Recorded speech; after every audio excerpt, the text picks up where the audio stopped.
Bom dia, amada igreja. Tem alguém aí? Bom dia? Bom, para sim. Os irmãos tomaram café da manhã. Meus irmãos, hoje é dia 28 de maio. Hoje é o último domingo desse mês de maio, que é o nosso mês da família. Então hoje eu trarei a nossa última palavra aqui sobre família pela manhã. Mas à noite teremos uma outra mensagem, uma outra palavra sobre família, com um pregador convidado, pastor Rafael da nossa igreja filha em Palmeiras de Niterói. Pastor Rafael, para quem se lembra do dia que nós recebemos aqui o missionário americano, o pastor Rafael foi aquele que fez a tradução simultânea, mas hoje eu prometo que ele vai pregar em português, tá bom? Fiquem tranquilos.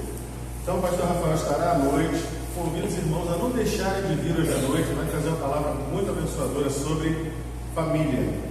Hoje eu não vou dar anúncio, Miriam, senão o seguinte: a Rosimar pediu para avisar e o Paulo pediu para avisar que a reunião tanto dos homens como da MCM será no próximo domingo às 5h40. Confere? Perfeito. Hoje é um dia muito alegre e feliz lá em casa também, né? Está todo mundo lá em casa doido aqui, ó. Minha sogra está aqui, minha mãe, a sogra da minha sogra, né? A bisavó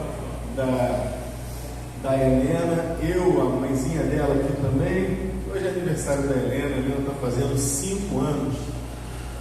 E essa igreja aqui, eu posso ir para onde for, que Deus me levar.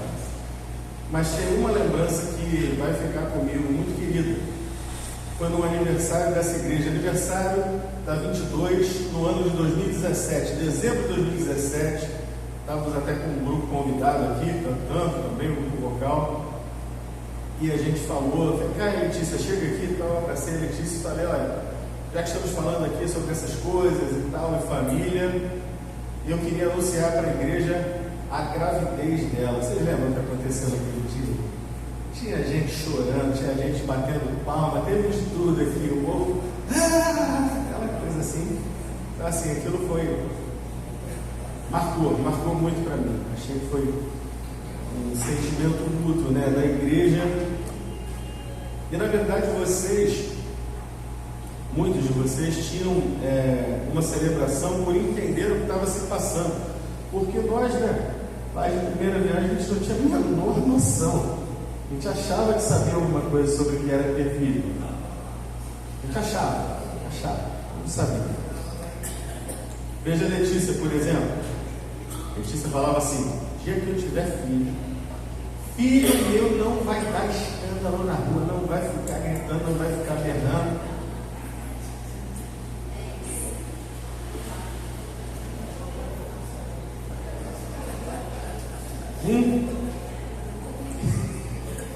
Deu ruim. Deu ruim. Pela carinha da Patrícia aqui, eu estou sentindo que ela na mesma linha, assim. Também, né, Patrícia? 4 anos que já aprendeu que não é bem por aí, né? A gente não vai matar, a gente não vai esfolar, a gente vai sofrer calado muitas vezes.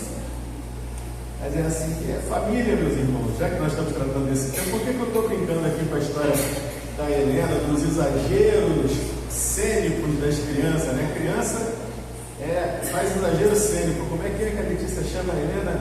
Rainha do quê? Do drama. Drama queen. Faz os dramas. Mas, meu Deus do céu. Família é isso, meus irmãos. Família é isso. É drama, é choro. Aquela coisa, o pastor Israel Belo de Azevedo, que é pastor da Igreja Batista Itacuruçá, lá na Tijuca, ele escreveu um livro, pastor Emal, cujo título é O Mito da Família Perfeita. Que título bom!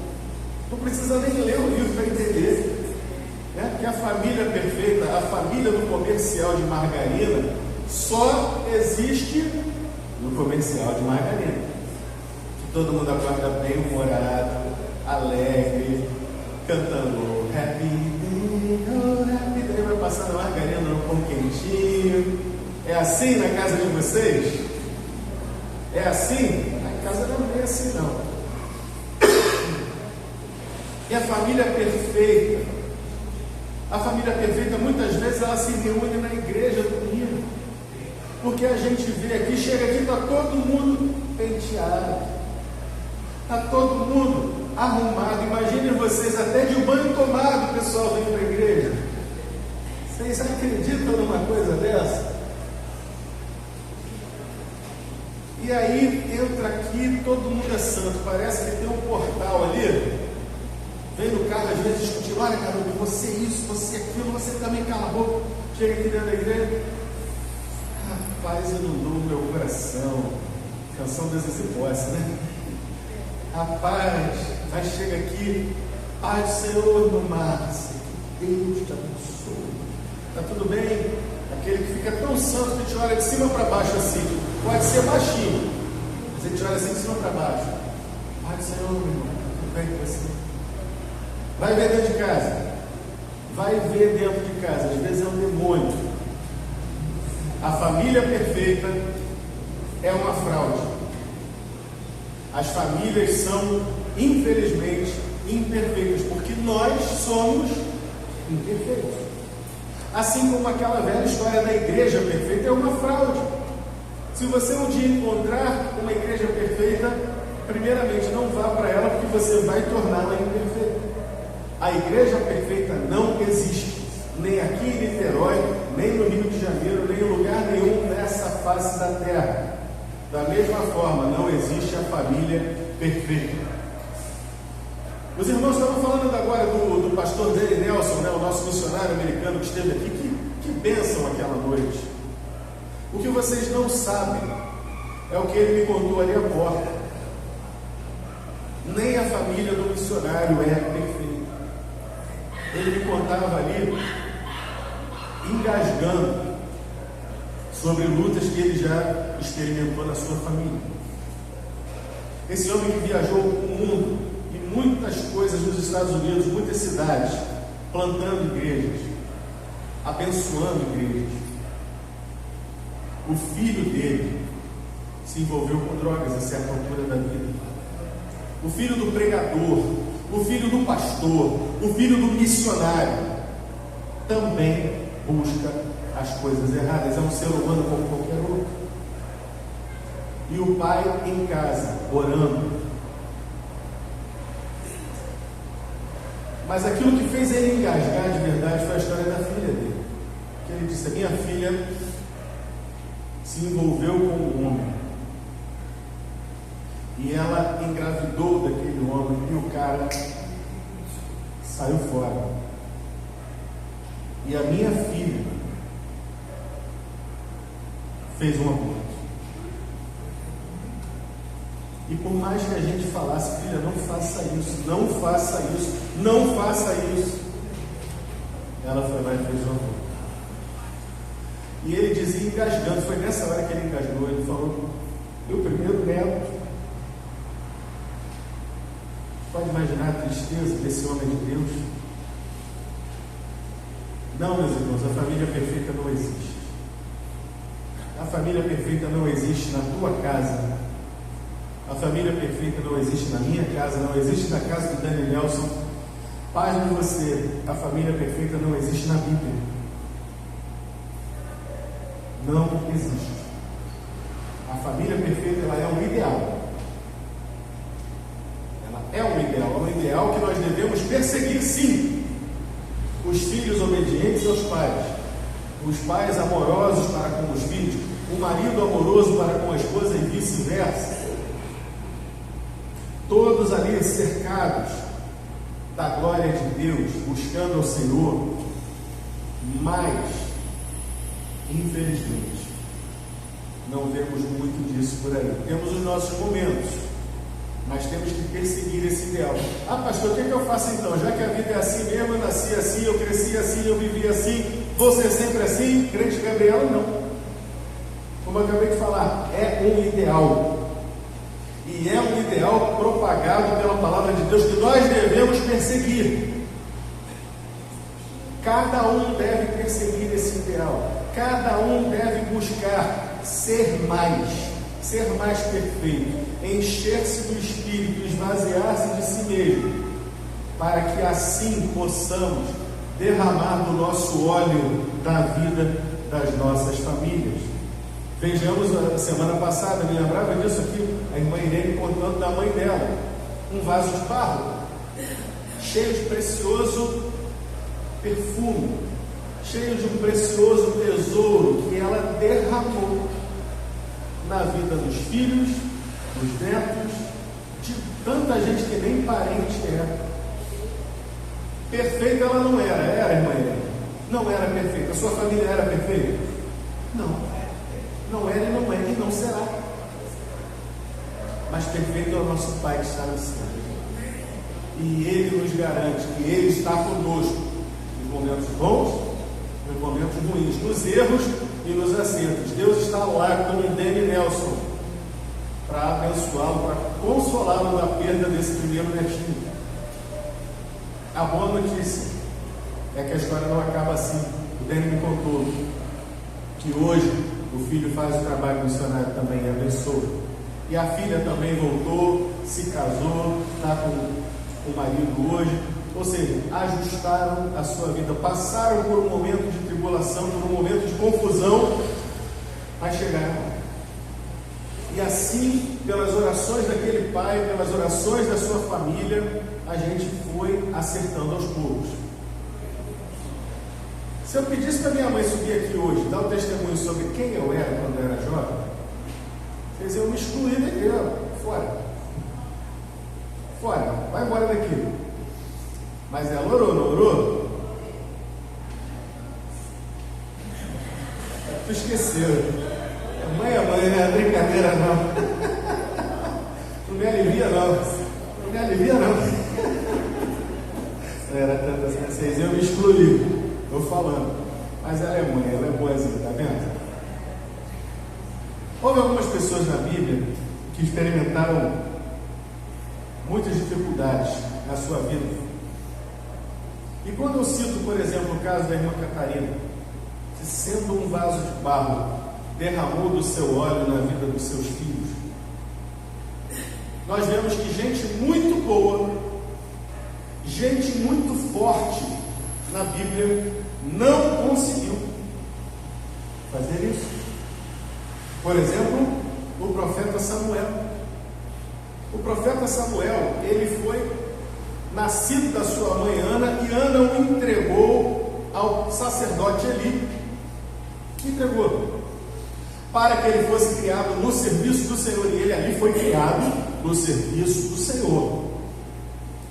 E quando ele era ainda pequeno, Deus fala com ele, e a partir dali, aquele que já estava treinando para ser sacerdote começa a ser conhecido já como profeta. Deus fala com ele. Samuel veio a ser um grande profeta, o último dos juízes. Mas a Bíblia diz o seguinte, que os filhos deste Samuel não seguiram os caminhos do Senhor da mesma forma que seu pai. Portanto, o povo os rejeitou, e o povo disse: manda um rei sobre nós. E por causa da falha dos filhos de Samuel em seguir o bom caminho de seu pai, Saul veio a ser rei.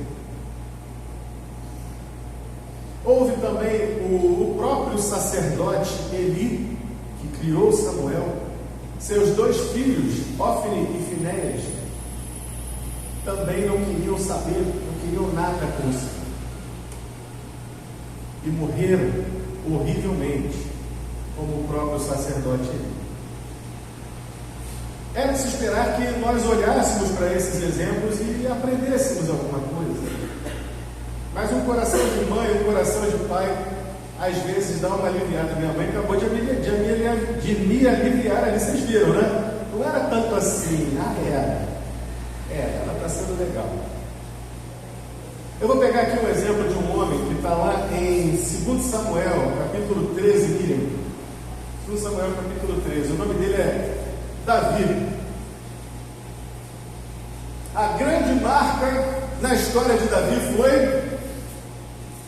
Qual foi? Tu é malandro. Tu já sabe que eu pedi essa resposta, né? Sempre tem um que te diz assim: o pecado. Não. O pecado não foi a grande marca da vida de Davi. A grande marca da vida de Davi foi ser um homem segundo o coração de Deus. E isso dito por quem? Pelo próprio Deus. Ele falou: tenho achado Davi, homem segundo o meu coração. Mas ainda assim Davi errou, ele pecou horrivelmente com Batseba.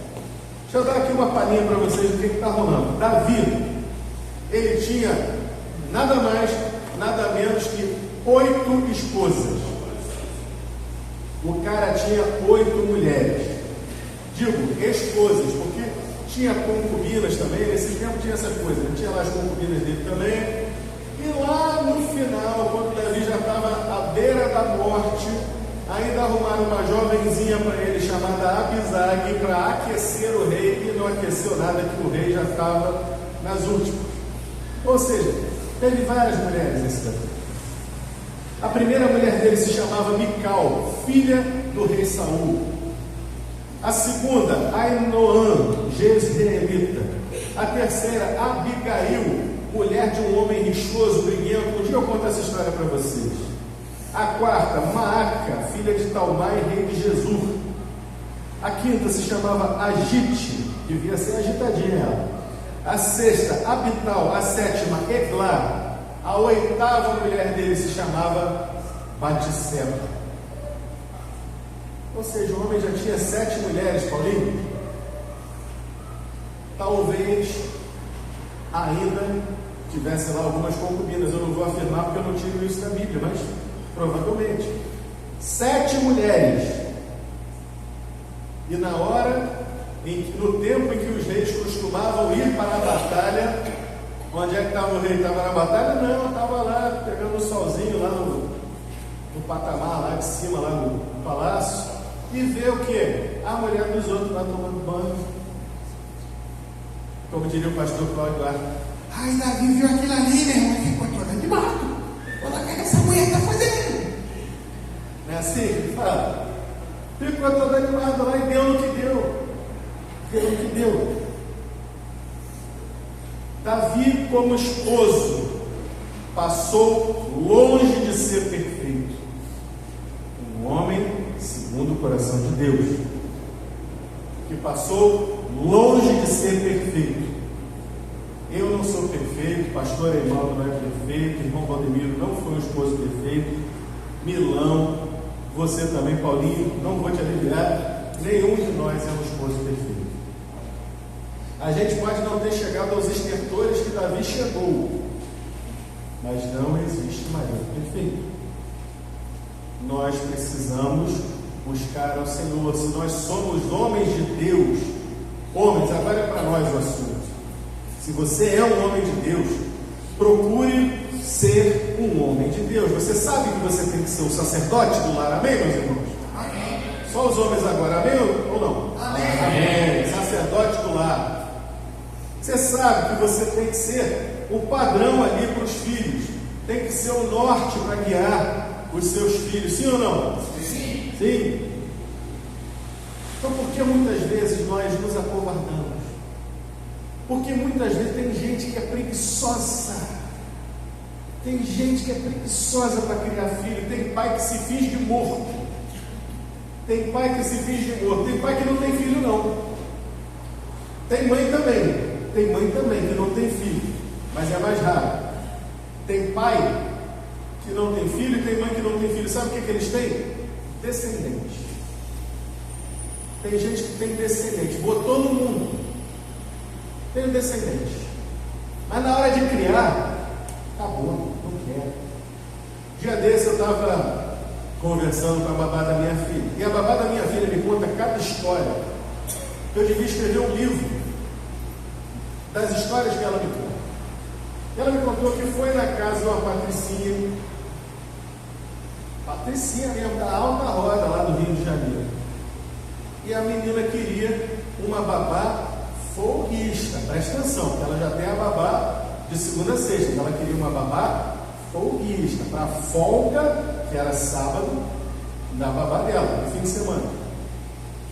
E o papo era o seguinte: olha, a babá fica de segunda a sexta, você, folguista, fica sábado e domingo. Se na segunda der ruim, se a babá ficar doente, não puder vir por algum motivo, você fica e vai cobrindo aí os dias que ela faltar. Primeiro, já começa por aí. Eu já acho isso um absurdo, porque a pessoa não quer criar o filho. O filho nasce necessariamente criado por quem? A babá. A babá faz a comida, a babá troca a fralda, a babá arruma, a babá leva para pegar o solzinho, a babá dá a comidinha, dá o banho. A babá faz todo o trabalho que seria de quem? Essa mãe não tem um filho, ela tem um descendente. Ela tem um descendente que ela terceirizou para outra pessoa. E a terceirização é perfeita e completa, porque nem no fim de semana, porque vai lá, de segunda a sexta você pode até tentar compreender, né? A pessoa, não, estou muito atarantada no trabalho, realmente não dá, tem muita coisa para fazer. Agora, sábado e domingo também não pode ficar com o filho. E não pode ficar de jeito nenhum. E brigou, discutindo com a babá da minha filha, dizendo, não, mas aqui eu não posso ficar, eu realmente tenho minhas atividades, eu tenho que sair, meu marido, isso, aquilo. Homens e também irmãs, não tenham descendentes, tenham filhos. Filho tem que ser criado aqui, ao pé do pai, na barra da saia da mãe. Tem um ditado árabe, olha como é interessante isso. Existe um ditado árabe que diz o seguinte: os homens são mais parecidos com a sua geração do que com seus pais. Você já parou para pensar que nós realmente somos muito influenciados pela nossa geração, pelo nosso entorno? Muito mais influenciados pela mídia, pela música, pela arte, pelo cinema, pelas séries, do que pelo pai e pela mãe, que deveriam ser os grandes, para usar a palavra do momento, deviam ser os grandes influências. O influência tem que ser o pai e a mãe de casa. Agora o pai e a mãe estão alegremente entregando na mão do Felipe Neto, pelo amor de Deus. Influência de criança, influência de adolescente. Estão entregando o teu filho na mão de um youtuber, na mão lá de uma série que você nem sabe o que está acontecendo. Está cheio de seriado de criança do Netflix, desenho infantil para criancinha, tipo a minha filha. A Trícia já está ali concordando, que ela sabe que tem coisa do Arco da Velha, tem coisa que tem um desenho, por exemplo, não sei o que, Jones, que é uma menininha que se veste tipo Indiana Jones, e ela vive no museu, uma mistura de Indiana Jones com Uma Noite no Museu, e ela vive lá no museu, e no museu ela é amiga de uma menina múmia, e a menina múmia tem dois pais, um pai e outro pai, múmias também, está tudo bem, ela tem dois pais. Cada coisa que a gente vê que é bizarra, e é isso que estão passando para essa geração. Essa semana eu estive com uma mãe que me mostrou a foto do aniversário de 5 anos da filha dela. Eu falei que a minha filha fazia 5 anos, e ela mostrou para a Helena a foto de 5 anos, do aniversário de 5 anos da filha dela. Sabe qual foi o tema da festa de aniversário de 5 anos da criança? Arlequina, Harley Quinn, um personagem louco, que é a ex-namorada do Coringa, para aqueles que entendem do Batman, né? Teve a ex-namorada do Coringa, louca, assassina, depravada, e a garota vestida de Arlequina. Tudo bem que ela estava com uma calça, mas eu fiquei assim, olhei, aí essa mostrou para a Helena, essa aqui eu não conheço não, tia. Aí eu falei para ela, não conhece não. Aí ela falou assim, mas depois papai vai te mostrar, ela é da turma do Batman. O desenho, tá papai? O desenho, tá? Vou mostrar. Tu vai mostrar? Nem eu.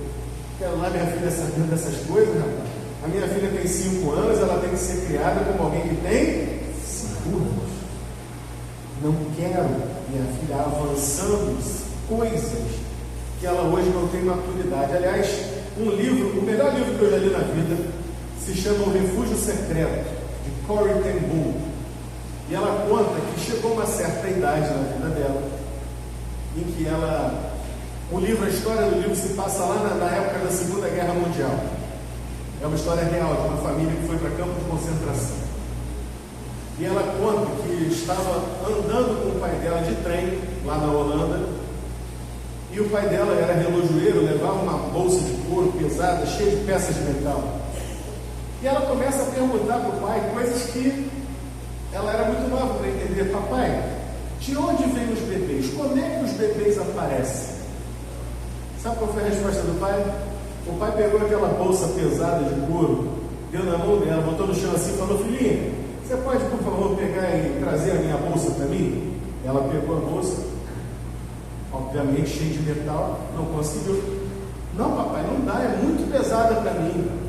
Então, essa resposta que você está me pedindo, você também ainda não consegue suportar, é muito pesada para você. Quando você tiver idade para entender, o papai te fala: tá bom assim? Tá bom, papai. Fechou, sabedoria. Mas vamos voltar para Davi. Davi tinha então 8 mulheres, 8 esposas. E aí Davi teve alguns filhos. O primogênito, filho de Davi, o primeirão, 01, se chamava Aminon. Aminon era filho da sua esposa Ainoã, a segunda esposa, porque Mical, a primeira, não podia ter filhos. E aí ele teve esse menino Aminon. E anos depois, com Ainoã, com a sua terceira esposa, com Maaca, sua quarta esposa, ele teve um garotão ruivo, cabeludo, chamado Absalão. E a certa altura deu um problema muito sério na família de Davi, em que o mais velho, o Aminon mais velho, que era filho de uma mãe, olhou para a irmã de Absalão. Eles eram meio irmãos. Portanto, a menina Tamar era irmã dele, por parte de pai, mas era irmã. E acredite se quiser, está na Bíblia isso, nesse capítulo mesmo, lá no começo. O mais velho, ele simplesmente decide que ele está apaixonado pela irmã. E ele força a irmã. E aquilo cria um problema na família. E aí deixa disso, pano quente, bota cada um para um lado e esquece. Davi não falou nada. Davi não repreendeu o seu filho mais velho, Aminon. Detalhe, o que é o filho mais velho de um rei? É o príncipe. E o príncipe o quê? Herdeiro do trono. O príncipe herdeiro do trono aprontou essa. Aquele que seria o próximo rei. Imagina que espécie de rei seria Aminon. Foi capaz de fazer isso com a irmã. Tudo bem, passa tempo, deixa o tempo esfriar as feridas. Absalão adotou aquela velha postura: vou te pegar a curva. Deixou passar ano, passa outro, lá na frente ele chega e diz: olha, eu queria fazer aqui um jantar, um almoço legal aqui para os meus irmãos, os filhos do rei. Venham todos, vamos celebrar. Eles foram. Quando chegou lá, Absalão deu um jeito de Aminon ser morto, matou o malvado Aminon, se vingou, Aminon morreu. E os filhos do rei, primeiro sempre vem aquela fofoca, né? Mataram todos os filhos do rei. Não, mas não foi bem assim. No fim das contas só morreu Aminon. Lembrando que Davi não falou nem mal, nem bem para Aminon. Deixou Aminon. Vamos deixar a água passar debaixo dessa ponte aí. E agora Aminon morre. aconteceu? Absalão fugiu. Mas eu falei para os irmãos, não sei se os irmãos chegaram a gravar. Vamos ler aqui então, vamos ler esse finalzinho aqui. 2 Samuel capítulo 13, verso 35. Aliás, 37. 2 Samuel 13, 37. Assim Absalão fugiu e se foi para Talmai, filho de Amiúde, rei de Jesur. E Davi trouxe Doca, seu filho, todos aqueles dias. Assim, Absalão fugiu e foi para Jesur. Esteve ali 3 anos. Então, tinha o rei Davi saudades de Absalão, porque já se tinha consolado acerca de Aminon, que era morto. Senhor, fala conosco nessa manhã, em nome de Jesus. Amém. Veja que coisa, um pai. Pode um pai escolher entre 2 filhos? Poderia Davi ser um pai mais fraco do que isso? Um força a irmã e ele nada diz. O outro mata o irmão e ele nada diz e ainda fica com pena.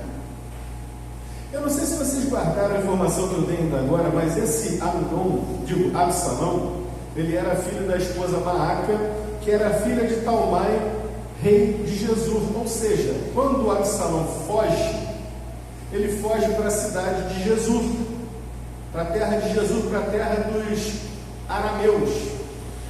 Fugiu para a casa do vovô. O pai da mãe dele era rei de Jesur. Ele fugiu para a terra do vovô dele e lá ficou escondido por 3 anos. Davi poderia ter entrado em contato com o sogro e dito: manda esse garoto para cá, porque ele vai ter que ser disciplinado. Ele nada fez, ele nada falou, mas a Bíblia descortina para nós o que ele sentiu. Por incrível que pareça, o rei Davi, o homem segundo o coração de Deus, estava cego para o que acontecia dentro da sua casa. Parece que ele estava de alguma forma mortificado. Parece que ele não estava percebendo o que estava acontecendo. Estava dopado nas suas funções de pai. Parece que ele não percebe a gravidade. Um força a filha e ele nada diz. O outro mata o irmão e ele não só nada diz, como já se consolou da morte de um e ainda está com saudade daquele que matou. Meus irmãos, entendam mais uma vez: não existe, nem na Bíblia, família perfeita. É preciso que nós entendamos isso, que a família perfeita verdadeiramente é um mito. E que novamente nós precisamos entender que até mesmo um homem segundo o coração de Deus falhou como pai. E se você quer a minha compreensão desse assunto, ele falhou como pai, porque em momento nenhum nós vemos aqui dizendo que ele buscou o Senhor. Quando Davi, por exemplo, numa outra ocasião, a cidade de Ziclag foi tomada, levaram as mulheres dos homens dele, a mulher dele inclusive, levaram os seus bens, queimaram a cidade. E Davi ficou com seus valentes à sua volta, e os valentes queriam matar Davi. A Bíblia diz assim: Davi todavia se esforçou no Senhor seu Deus. Ele pega o urim e o tumim, ele busca a palavra do Senhor, ele busca dizer: Senhor, persigo os filisteus, vou alcançá-los. E Deus responde. E o valente Davi, que estava quase a ponto de ser apedrejado pelos seus homens, ele toma o rumo da direção que Deus mandou e recupera os seus bens, os seus filhos, as suas famílias, e ainda vem com despojo de guerra. Esse era Davi, um homem guerreiro, da porta para fora. Quantos de nós somos guerreiros e batalhadores da porta para fora? Dentro de casa, tá bom, faz o que você quiser. Não, filhinho, não tem problema não. Abriu a mochila, a tia abriu a mochila na escola e encontrou dentro da mochila do teu filho alguma coisa que não pertence a ele, que estava sumida e que era de outro. Não, mas ele não pegou não. Foi por brincadeira, foi sem querer. Não tem nada não, meu amor. Mamãe compreende, papai entende. O que é? Meu filho o quê? Não, eu compro 10 desse aí para ele. As professoras aqui, é assim ou não é? É assim. O quê? Você está acusando meu filho de pegar isso aí? Quanto é? Está pago. Está pago. Eu resolvo. Não tem nada não. Não, meu filho vai sim. Por que não vai? Por que não pode? Não, mas olha só, porque as normas aqui dizem, não, esse negócio de norma não. Meu filho pode, meu filho vai. Tem isso, Márcia, por aí? É o que eu acabei de dizer. São leões, são guerreiros da porta para fora. Agora, nos quindim de Iaiá, ninguém toca não. Aqui não, meu filho, meu tesouro.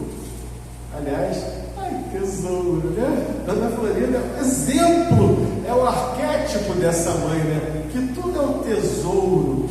Tesouro, tesouro para cá, tesouro, vai estar cheio de tesouro por aí.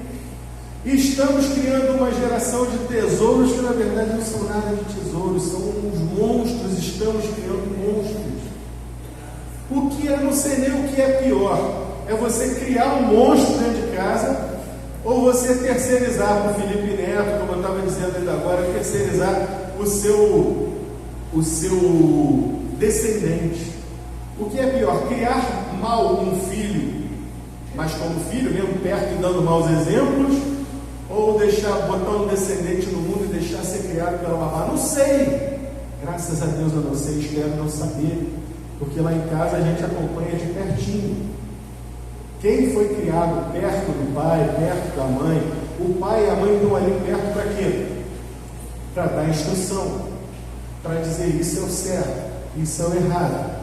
Ih, pai, mas não sei o que é minha privacidade. E privacidade, rapaz? Privacidade o quê? Está debaixo do meu teto, tudo que tem aqui dentro é meu, você inclusive. Abre essa mochila aí que eu quero ver. Pega o caderno. Minha mãe pegava meus cadernos, ia ver se o trabalho de casa estava certo. Márcia, ser filho de professora é um problema muito sério. Ser filho de professora é um problema muito sério. Até porque eu era cobrado aqui em certas coisas do tipo, mas logo você, filho. As tias, né, as professoras, você é filho de professora. E chegava em casa da mesma forma. Olha só, você não me vergonha não, porque você é filho de professora. Fosse hoje em dia, ai tesouro, essas tias são muito grosseiras com você. Vem cá que mamãe te dá uma bala. É preciso, meus irmãos, não termos essa postura de Davi. É preciso entendermos que se nós somos guerreiros lá fora, o que acontece? Nós sabemos que lá fora é uma guerra. Lá fora é um leão por dia. Vocês ainda creem nisso? A gente sai de casa para batalhar, a gente sai de casa para brigar, a gente sai de casa para resolver as broncas. E dentro de casa a gente vai criar uma gente mal criada, frouxa. A gente tem que criar guerreiros, para quando eles chegarem lá fora, eles estarem prontos para a guerra. Aqui não é brincadeira não, filho. Aqui é vida real, aqui é guerra. Absalão jamais poderia ser rei de Israel. Aminon jamais poderia ser rei de Israel. Não foram criados ali ao passo do pai, perto do pai, aprendendo do pai que andava tão perto de Deus. Aí eu não vou aqui também, pastor, mas eu tento, tal, não vou também criticar o pai e a mãe não, porque muitas vezes é o filho que não quer ouvir. Muitas vezes é o filho que não quer ouvir, e o filho de Davi diz isso. O rei Salomão, quando ele escreve lá em Provérbios, capítulo 1 de Provérbios, ele já vai dizer: filho meu, ouve o ensino do teu pai e a instrução da tua mãe, sejam como colares do teu pescoço. Ou seja, o próprio rei está ensinando os filhos a ouvir os pais. Porque ele sabe, ele conta, ele diz que ele foi criado, Salomão fala isso em Provérbios, que ele foi criado como filho tenro no colo da mãe e próximo do pai. Tudo que ele aprendeu, o homem mais sábio de todos os tempos, que a sabedoria veio de Deus, ele aprendeu ao pé do pai, ao pé da mãe. Ah, pastor, mas eu já criei meus filhos, hoje eu sou avô, sou avó. Supervisione então a sua filha, o seu filho na criação dos netos, na educação, porque educação vem de casa. Uma coisa é entregar para babá criar, outra coisa é entregar para a escola educar, mas a escola não educa. Escola educa, Márcia? Não educa. Oi? É a educação dos pais. A escola ensina matemática, português, educação física, vai ensinar ciências, mas educar, saber, senta que está na hora de comer, come direito, não faz bagunça, fecha essa boca para mastigar. Tudo isso vem de casa. Fala baixo, não interrompa quando os adultos estão falando. Como isso rola lá em casa, pastor Irmão? Como rola? Está falando assim, os adultos estão falando, espera a tua vez. Tem que ser, porque senão a gente vai criar monstros. Vão chegar, e se nós não educarmos em casa, se nós não ensinarmos a lidar primeiramente com a gente, com respeito dentro de casa, não vão respeitar o professor.